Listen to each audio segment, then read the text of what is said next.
Hello students, इस video में हम लोग पढ़ेंगे कि हम अगर एटॉमिक नंबर दिया है तो कैसे पता करें कि वो जो एटॉमिक नंबर एलिमेंट का दिया है किस ग्रुप में किस पीरियड में आता है, वो मेटल है कि नॉन मेटल है या फिर वो नोबल गैसेस है।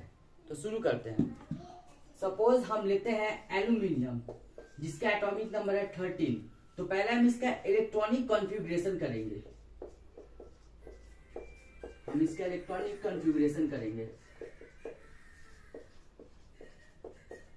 कैसे करेंगे? फर्स्ट सेल में हमेशा 2 इलेक्ट्रॉन होता है, उसके बाद 8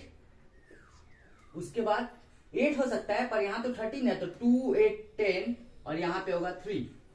ओके, तो 13 हो गया। तो कैसे हम पीरियड फाइंड करेंगे? पीरियड फाइंड करने के लिए हमें क्या करना पड़ता है कि हमें देखना पड़ता है कितना सेल है, नंबर ऑफ सेल्स कितना है, 1 2 3।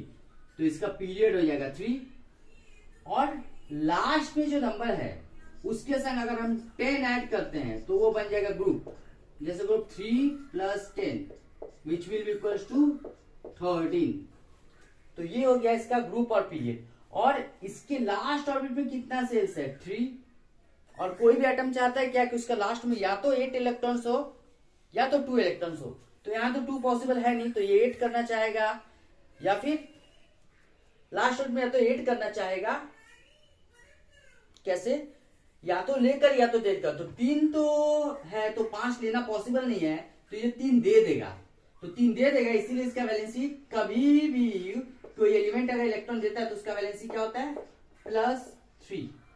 ओके, तो ये क्या होगा? वैलेंसी है +3। और जब भी वैलेंसी प्लस होता है मतलब ये इलेक्ट्रोपॉजिटिव है, तो it will be a metal. ये एक मेटल है। ओके, सो इलेक्ट्रॉनिक कॉन्फ़िगरेशन में पीरियड पता चल सकता है, ग्रुप पता चल सकता है, वैलेंसी पता चल सकता है, वो मेटल है कि नॉन मेटल ये भी पता चल सकता है। तो इसीलिए ये जो एटॉमिक नंबर है, एटॉमिक नंबर इसका कितना है? 13। तो इसीलिए एटॉमिक नंबर को हम लोग क्या बोलते हैं? Number of protons present in the nucleus of an atom. तो एटॉमिक नंबर से ही हम लोग का periodic table, modern periodic table बना है, जो कि अभी हम लोग फॉलो करते हैं। इसका पहले एटॉमिक मास के ऊपर था, जो कि रॉन्ग था। बाद में प्रूफ हुआ कि एटॉमिक मासेस के ऊपर जब है तो ये रॉन्ग था, जो मेंडलीफ ने बनाया था। फिर मोजली ने जो मॉडर्न पीरियोडिक टेबल बनाया वो एटॉमिक नंबर के ऊपर है। मॉडर्न पीरियोडिक टेबल ये है कि the physical and chemical properties of elements are the periodic function of the atomic numbers. ठीक है, अब हम एक और एलिमेंट लेते हैं और देखते हैं कि उस केस में क्या होता है। जैसे हमने मेटल देखा, अब हम एक नॉन मेटल देखते हैं और देखते हैं कि उसमें क्या होता है। सपोज हम एक एग्जांपल ले लिए क्लोरीन, जिसका एटॉमिक नंबर होता है 17। तो इसका इलेक्ट्रॉनिक कॉन्फ़िगरेशन अगर हम करेंगे तो वो होगा 2 8 and 7।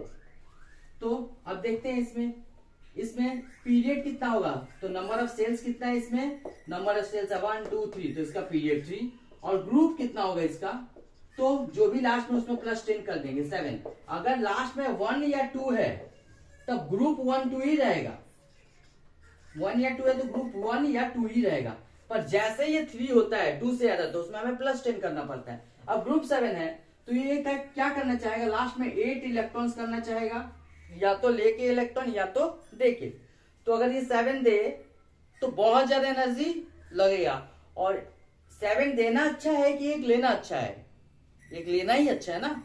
तो ये एक इलेक्ट्रॉन ले लेगा, और इलेक्ट्रॉन लेने से कोई भी क्या बन जाता है? इलेक्ट्रोनेगेटिव। मतलब क्लोरीन क्या हो जाएगा? एक इलेक्ट्रॉन लेगा और ये बन जाएगा इलेक्ट्रोनेगेटिव। और जब भी इलेक्ट्रॉन नेगेटिव कोई सब्सटेंस बनता है उसको हम बोलते हैं एनायन। इसे बोलते हैं हम एनायन। और जब भी इलेक्ट्रोनेगेटिव जो सब्सटेंस होता है वो होता है actually non metals. It will be a non metal. तो क्लोरीन क्या है? हमें क्या क्या पता चला इसके बारे में, आइए देखते हैं। पहला ये पता चला कि इसका पीरियड 3 है, इसका ग्रुप 7 है, ये एनायन फॉर्म करेगा और ये एक नॉन मेटल है। इसी तरह अगर हमें एक और एलिमेंट हम दिखाते हैं, आपको एक और एलिमेंट दिखाते हैं जिसका एटॉमिक नंबर 10 है, तो उस केस में क्या होगा? जो केसेस होता है हम तीनों दिखा दे रहे हैं जिससे आपका कॉन्सेप्ट थोड़ा क्लियर हो। ओके, सपोज नियोन लेते हैं। नियोन जिसका एटॉमिक नंबर 10 है, तो इसका इलेक्ट्रॉनिक कॉन्फ़िगरेशन क्या होगा? 2 and 8। अब इसके लास्ट ऑर्बिट में 8 इलेक्ट्रॉन्स है, तो ये कोई भी चाहता है कि उसके लास्ट रूट में आइदर 2 हो, जिसे बोलते हैं डुप्लेट रूल, और 8 इलेक्ट्रॉन्स हो तो उसको बोलते हैं ऑक्टेट रूल। तो यहाँ पे 8 इलेक्ट्रॉन्स है, इसीलिए क्या फॉर्म कर रहा है, ये फॉर्म कर रहा है ऑक्टेट रूल।